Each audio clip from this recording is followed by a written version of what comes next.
halfway through the movie, I'm like, Spider-Verse? I thought this was a musical.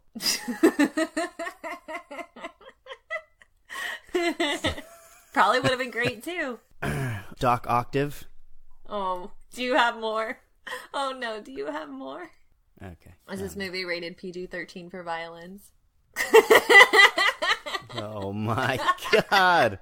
Okay, anyway, welcome to another episode of Screen Fix. I am JC, with me, as always, the co-host that carries the show.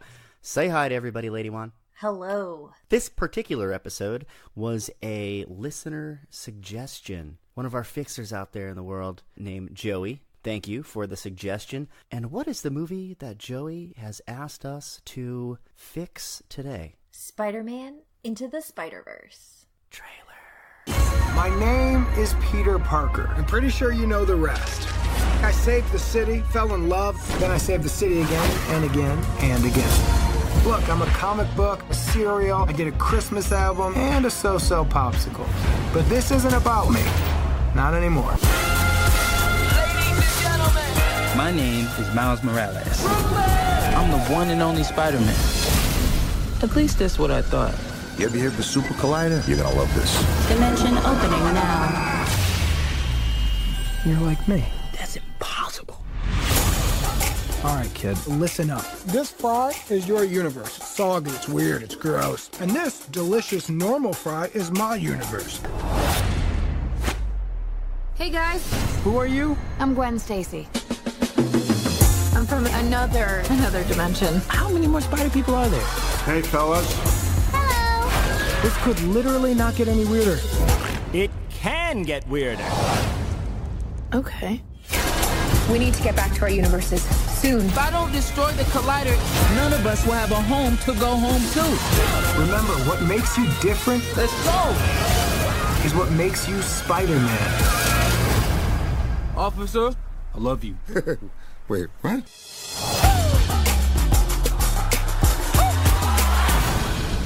Not a musical. Could have been. That's a shame. Would have been cool. Okay, Spider-Man Into the Spider-Verse, animated sensation, nominated for an Academy Award for Best Animated Feature. I think deserving. This was directed by Bob Persichetti. Peter Ramsey and Rodney Rotham. Written by Phil Lord and Rodney Rotham. The story by Phil Lord as well. Phil Lord, one half of Phil Lord and Lord and Chris Taylor. Miller. Oh, just kidding. That's a dated reference now.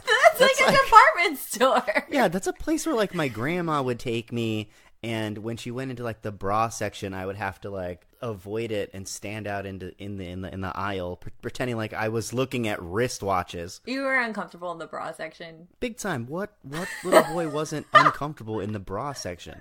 I used to, when I would take my brother to Walmart with me, I would purposefully walk us through the bra section just so he would be like, no, ew, no. He hated it. I'd be like, no, we have to go this way. Because you cross that line into that section and like your like pervert alarm just goes off. Like, oh my God, I'm a pervert. I'm being a pervert. Everyone thinks I'm a pervert. It's like you get that pervert anxiety. Yeah. Oh my God, it was so fun to do to him. He hated it. First time I'd ever walked into like a Victoria's Secret, I had to like get over my like phobia. Ooh. Like I had to be like, okay, look. Everything in this place is meant to freak you out and make you feel like a pervert. They even keep the underwear in fake drawers, so it looks like I'm rummaging through panty drawers. Everything. To be fair, I don't like that either. I'm also uncomfortable with the idea of just digging through drawers. Just go in there. We'll get through this. Come out here with some panties and bras, okay?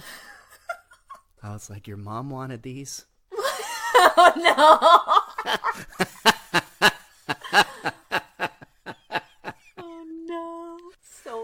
Anyway, how do we get on that? So anyway, Phil Lord and Chris Miller. Phil Lord, of course, is one half of that duo that brought us 21 Jump Street, the Lego movie, known for kind of taking tired properties and squeezing everything they can out of it and giving us the goods. Also famously fired as directors of Solo. And there's a ton of voice talent in here. We've got the voice of Shamik Moore as Miles Morales. Jake Johnson is our Peter B. Parker. Chris Pine was Peter Parker who dies. Haley Steinfeld is Spider-Gwen. Liev Schreiber is Kingpin. Mahershala Ali is Aaron Davis. Prowler. Is the uncle, who is also the Prowler. Brian Tyree Henry is the dad. Lily Tomlin is Aunt May. Zoe Kravitz. Mary Jane. John Mulaney is Spider-Ham. Nick Cage, which I didn't even know he was in this for some reason. Like, I feel like I read it before I went into the movie, but it still surprised me. It's so cool. To hear Nick Cage's voice coming out of some animated character. He is Noir Spider-Man. Catherine Hahn is Doc Ock. And Kimiko Glenn is Penny Parker. Peni. No, it's Penny. It's spelled Peni. It's one letter from you know what. Like, what if there were two of them? Or what if something belongs to her? Then it's Penny. Their penis. No. No. Anyway. Outstanding voice cast. So good. A little bit about the animation. So the reason why this movie is getting a lot of attention, aside from being just a solid Spider-Man story, the animation in it is groundbreaking. It's not like anything that you've seen before brought to life on screen. It very much looks like a living comic book. It's very artistic. They purposely didn't want it to look like a Pixar movie. They didn't use any motion blur. They wanted everything to stand out. They wanted the characters to even look kind of like exaggerated and jerky. Everything in it is purposely done to just shock your eyeballs. It's so crazy to look at. It's and so good. It is absolutely gorgeous. The film's VFX supervisor, which was Danny Dimian, he says the whole movie is grounded in what we call stepped animation. That means the animation doesn't change every single frame. Characters will be held for 1 frame, 2 frames, 3 frames, so that their motion looks jittery. We didn't use motion blur either. We were trying to find the right spirit in the way that all animated productions go through a period of freeform exploration. We were going through styles and ideas looking for something that felt right, and found that traditional rendering techniques just weren't working for us. And I think they did create something groundbreaking, whether it was using like pop art dots or sometimes they would have the colors blur, like the blue and the red would be blurring in a way that almost made the 2D look 3D at times. And they use splats and blobs that are characteristics of Jack Kirby. So Miles Morales is, of course, Spider-Man from the Ultimate Universe, not in our regular 616 universe. Actually, since Secret Wars, he is now, and actually him and his family have no recollection of being in the Ultimate Universe. But we're getting a film here with Miles Morales where all of these different dimensions, all these other universes that all these Spider-Men and ladies cohabitate. And pigs. Animals. Spider things. All the spider things we have here crashing together to create this wonderful story. We obviously loved it. How did this movie do? Why don't you lay on us, Lady Wan, those fresh hot stats? So this movie opened at number 1 back when it came out December 14th. Made $35 million in the US. And as of February 2019, it is up to $176 million in the US and another $172 million overseas. So that's $348 million bucks. Wow! Yeah. The budget was $90 million, so good job, everybody. Not bad, and I'm sure it's continuing to get a boost from its Oscar nominations. People are ponying up the cash, but are they saying yay or nay on the tomato meter? What do you got for us, Lady One? So this movie is 97% fresh. That's crazy, but totally deserved. And 94% of audiences liked it. I am definitely in the 94%. I thought this movie was amazing. I loved it. And as you said, it is nominated for Best Animated Picture at the Oscars this year. It's up against Incredibles 2, Isle of Dogs, Ralph Breaks the Internet, and Mirai. And without seeing any of those other movies, I am confident that this movie deserves the Oscar. Yeah, I'm sure when this movie came out, Wes Anderson went, God damn it. fuck. Shit. Yeah. I should have just waited. Man, yeah. All right, so we are going to fix this thing, but before we just start fixing, a lot of people work on a movie, especially an animated movie. We're not here to just rip on a movie. We're here to be constructive. We're here to just have fun. Why don't you give us one thing that you liked about this movie, Lady Wan? Go. It's hard for me to pick just one because I really love this movie. So first of all, Spider-Man in general is just like my favorite superhero. I like his vibe. I like that he's always saving New York and not the world. Is that because you're from New York? A little bit, but also just like, I don't know. I Biased. Well, yeah, it's the greatest city on the planet. Sorry, not sorry. You mess with mine, you mess with New York! You mess with one of us, you mess with all of us! You like that he's leaving people in Wichita to die. Yeah, they can get their own, like, Spider-Person. I don't care. Does suburban Spider-Man work? Like, how does he swing places? He's just looking for cell towers. That's it. That's all he can work with. I like Spider-Man. And then this whole voice cast on this movie was amazing. Some of my favorite people. The soundtrack also is killer. I love it. Yeah. I love it. This movie's fantastic. This is really hard to fix. All right. So what's the thing you like? Everything. I think you just said I like Spider-Man and I like the music and I like the movie. Like what? Yeah, you were like, tell me Was there one thing, anything- and I was like, I will tell you all of the things. I don't follow directions. I loved everything about this movie. I loved the style of the animation. I loved the story. I loved the acting. I loved the music. It was just great. And also I loved the post-credit scene. Oh, based on the meme. Yeah. With the two Spider-Mans pointing at each other? It was so perfect. That was good. Do you have just one thing you liked about this movie? Can you follow direction or? I also liked that, once again, Phil Lord was willing to go with a good story that was also kind of bonkers. Like, Spider-Man's been done so many times. What are you going to do with Spider-Man? Yeah, this is the 7th Spider-Man movie. So Spider-Man is oversaturated, huh? How about I do a Spider-Man movie with all the Spider-Men? Like, right? Like, he's just, like, that seems to be his MO, is just taking things that shouldn't work and making them work. And I appreciate him as a filmmaker. And I thought that he did it yet again. So I liked the story that he chose here. Ugh, it's so good. I want to go watch it right now. Instead of watching it right now, just describe it to me briefly. So, before we get to fixing, I'm going to give you a brief plot summary. Again, we've heard your complaints. Mike. Loud and clear. So, we're going to give you the brief summary here from Movie Pooper on the moviespoiler.com. Movie Pooper, wiping away the I excess. still hate it when you say that. Brooklyn teen Miles Morales is given powers after a radioactive spider bites him. He comes across a super collider established by Wilson Fisk, aka Kingpin, which he is using as a means to find another dimension where his wife and child are alive. After a fight with the Green Goblin, Fisk murders Peter Parker, leaving all of New York mourning Spider-Man. That was a dark beginning, right? Real dark. The Collider opens up multiple dimensions that bring other Spider people to Miles' universe. He meets an alternate Peter Parker whose life has gone downhill, including a divorce from Mary Jane. You know, it happens to 50% of all. And a gut. And he's got a bit of the dad bod. They team up with Gwen Stacy, who is Spider-Gwen. They team up with Spider-Man Noir, P.N.I. Parker. It's Penny. Come on, man. And Spider-Ham.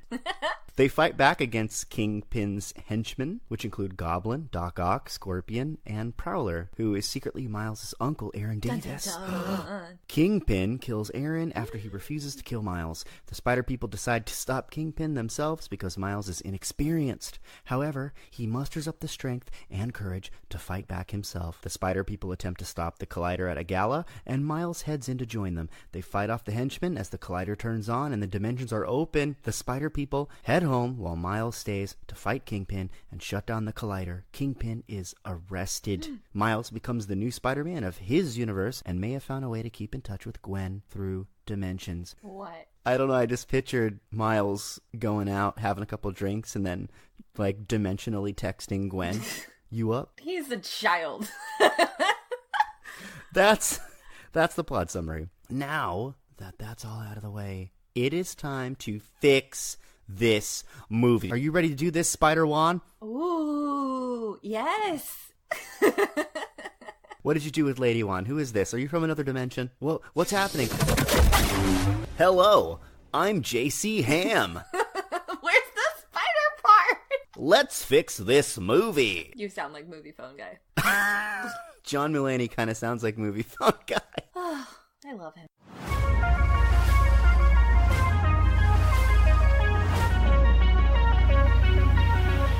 Lady Wan, why don't you lay on us your first fix? My first fix for Spider-Man Into the Spider-Verse is the moment where we get the introduction of Spider-Ham, Penny Parker, and Spider-Man Noir. We get all three of those at the same time. They're all just chilling at Aunt May's house when Peter B. Parker, Miles Morales, and Spider-Gwen go there. We get screen shares between the three of them, just like, hey, here's our stories real quick. And I understand they're supposed to be kind of like second tier on this team, but they're just like down in that basement, and they all for some reason trust each other.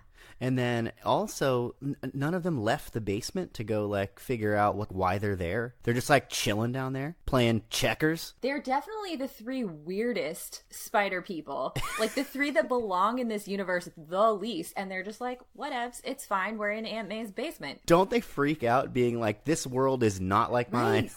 Right. Like, fine if you want to not spend as much time on explaining their backstory and their universe and all of that. But it would have been more entertaining if we got pickups for the three of them instead of they're just all in the basement waiting to tell you their story. You know, we can have Penny's on her way to school because she's thinking she's in her universe and they like go and scoop her up. Spider-Ham, maybe he's in a petting zoo at a kid's birthday party for sure. And he's freaking out the kids, talking to them. I mean, if he's the only talking animal, maybe he's in there. Maybe the petting zoo is the only place he could pork. Oh, very uncomfortable. Anyway. Ugh. And of course Spider-Man Noir would be at some like prohibition themed bar in New York City and they'd have to go. Oh, that's hilarious. Prohibition themed bar. That's awesome. Yeah, he's definitely like getting picked up like in Brooklyn. Like he's with the hipsters. He's like ordering like old timey drinks. He's like something with egg whites in it for sure. Something with egg whites.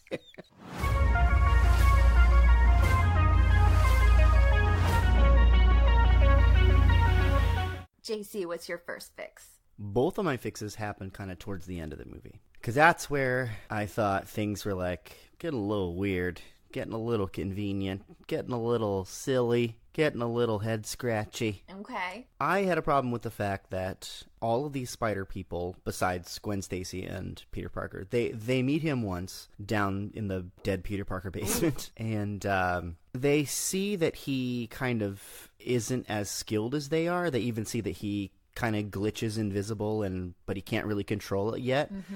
Yeah. And they're just like, yeah, no, you're not coming with us. You're a liability.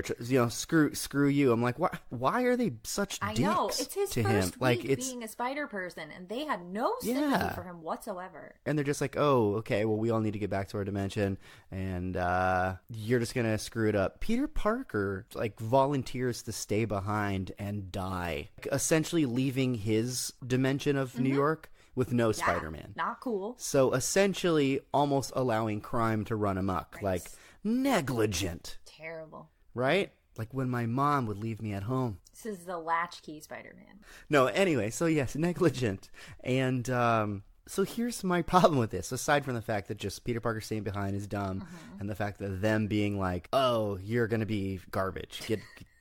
Stay behind, whatever. You're new, whatever. You're going to be terrible. First of all, they all need to get back to their dimension. They need to plug in a little USB or whatever into a hole. And Miles Morales can turn invisible. Like, he hasn't mastered it yet, but wouldn't someone who can turn invisible be the perfect complement to the mission that you are trying to do? Yep. Instead of being these mean Spider-Men, and I don't imagine Peter Parker being a mean person, or any of these Spider-Men being just like dicks. So, I mean, peni. Is that plural? So, what they should do is they should take this guy on a side mission to boost his confidence and teach him the spider webs. The ropes. The spider ropes. I like it. So they should be training him, teaching him, and then he's ready to do it. They believe in him, but he doesn't quite believe in himself yet, right? So he's actually the one that's like reluctant, but it's like, we've done the mission. You did a great job. You learned some new skills. It wasn't perfect, but you can hone in your invisibility better now. We got to go do this. We don't have much time. We're glitching. We're counting on you. You can do this. He turns invisible. Peter Parker goes back to his world, and everything is good and better. So that's my first fix. I love it. If you could turn invisible, what would you do? Ooh. It's terrible that I definitely just want to steal things.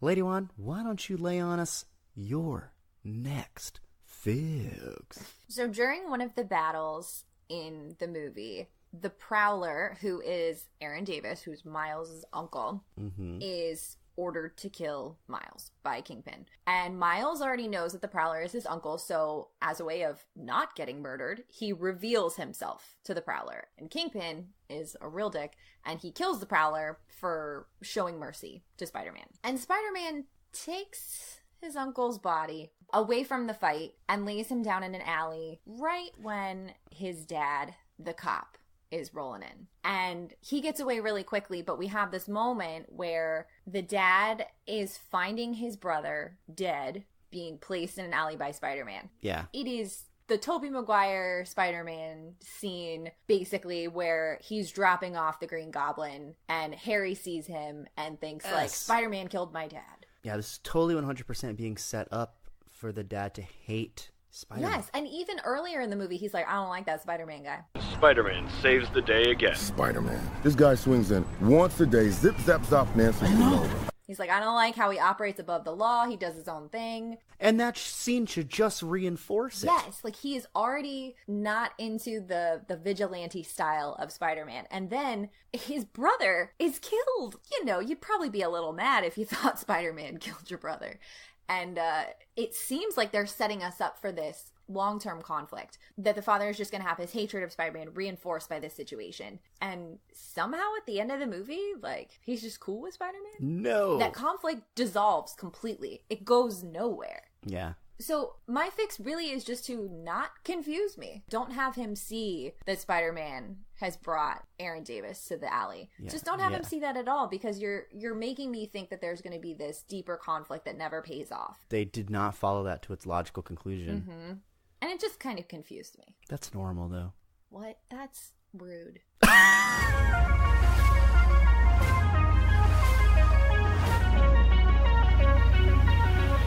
JC, what's your final fix? My final fix is for the end of this movie. What? The end? Yes. That's so logical. The end, right? How do you think of this stuff? It's almost like I have a plan. Oh my gosh. And that feeds right into Kingpin. I mean, his name means mob boss.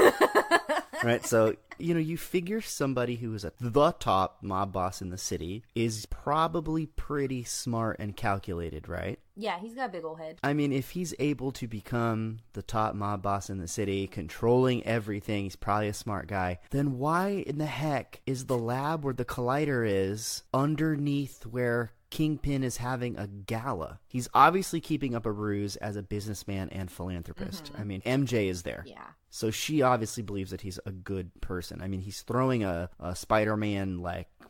funeral ball? What is this event? What is it?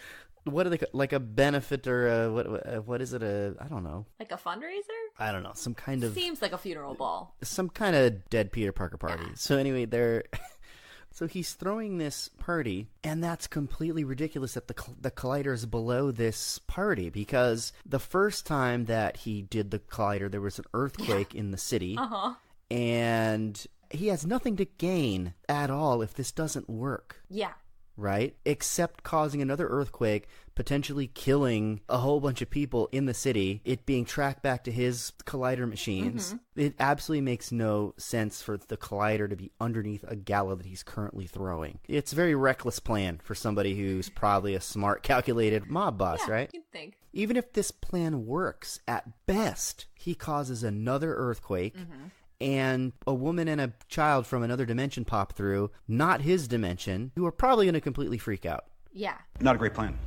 Totally. And also get on the radar of every superhero, police officer, detective. Just the whole thing's bad. Like, there's nothing good that comes from him having this collider right where a gala is. But that said, I liked the gala. I mean, it was a little convenient that everyone had Spider-Man masks on, but it's okay. That's a kid's movie. But also there was the part where Peter Parker apologizes to current dimensions MJ. That part was also kind of cathartic for him. But this is what I think. Split the ending in 2 locations, all right? So the gala's happening at another amazing building that Kingpin owns. And the Collider is in some other building that he owns, right? Mm-hmm. Split the ending into some of our Spider-Men and ladies go to this gala to distract Kingpin, and some others go to the lab, which is located somewhere else. The ones at the gala fail, and Kingpin is alerted and contacts the others in the Rogues Gallery to head to the lab, where they already have their hands full with Doc Ock. It's just a small change, but I think it makes more sense and doesn't make Kingpin look like a moron. Yeah, I like it. One time I dressed up like Spider-Man when I was a little kid, but I wasn't at a gala. I was at this kid Robbie's Halloween party. And I was bobbing for apples, and when I came up out of the water, I had a boog hanging out of my nose.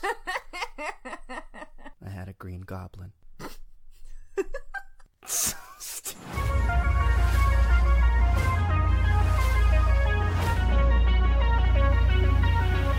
Okay, so without further ado, I guess we should consider Spider-Man Into the Spider-Verse Screen Fix. Spider-Man.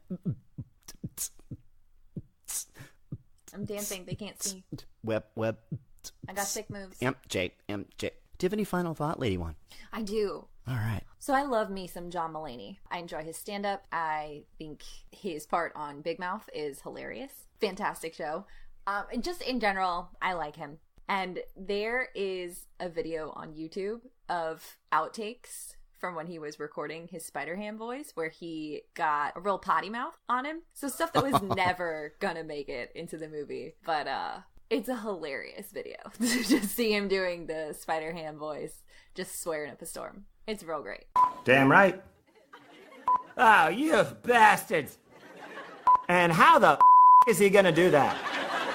And how the exactly is he gonna do that? 2 days. I've been Spider-Ham 30 years. Did you know also that out of all of those different Spider-Men, the oldest one was Peter Parker? What? He first appeared in a comic in 1983. That's crazy. A comic called Marvel Tales, starring Peter Parker, the Spectacular Spider-Ham. That's amazing.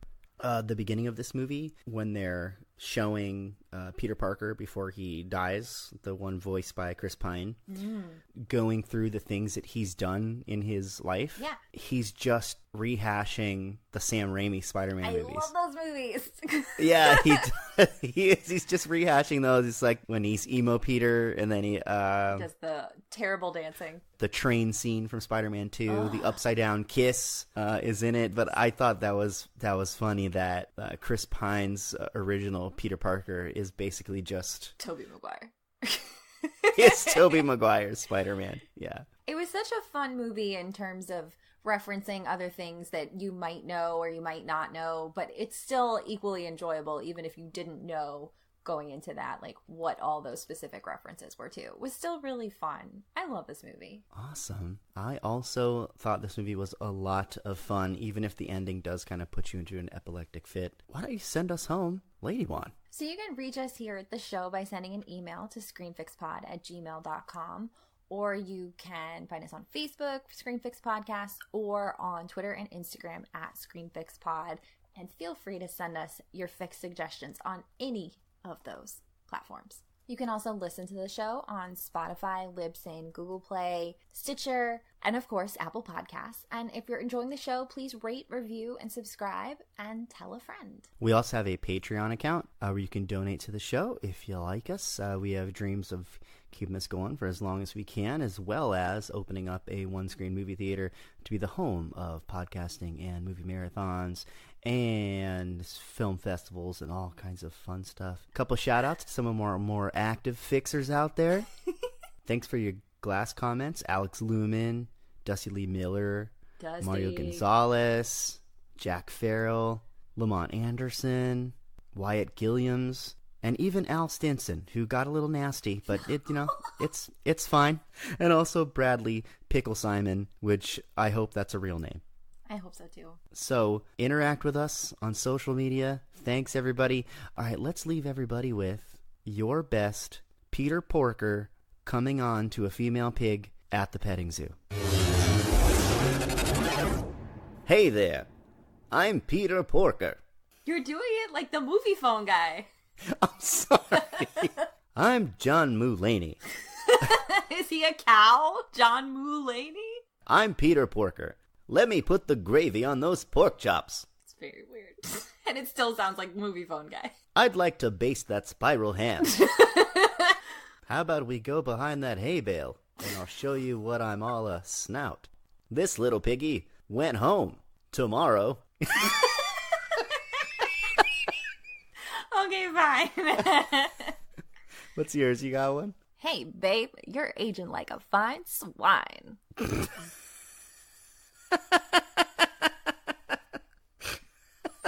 Thank you for entertaining me. All right, tune in next week when we will be fixing the Lego Movie 2, the second part. Yeah. Which means send us those fixes. Do it now. All right, bye, everybody.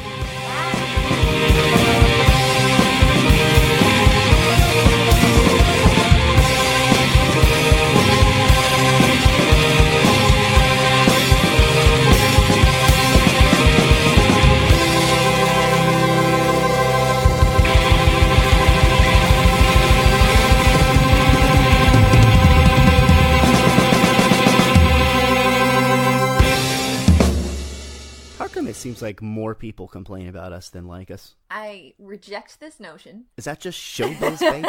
No.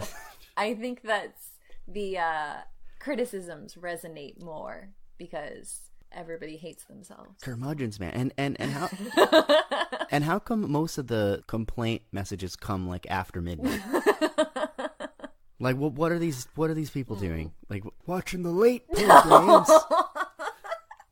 Old man Eating Frank TV Castle, dinners. is that you? When they should be out getting a decent job. They're there on their Apple machines. In the dark. Oh no. Haven't been outside since Mork and Mindy was on the air. That's such an old reference. You give me shit. Mork and Mindy? Get out of here.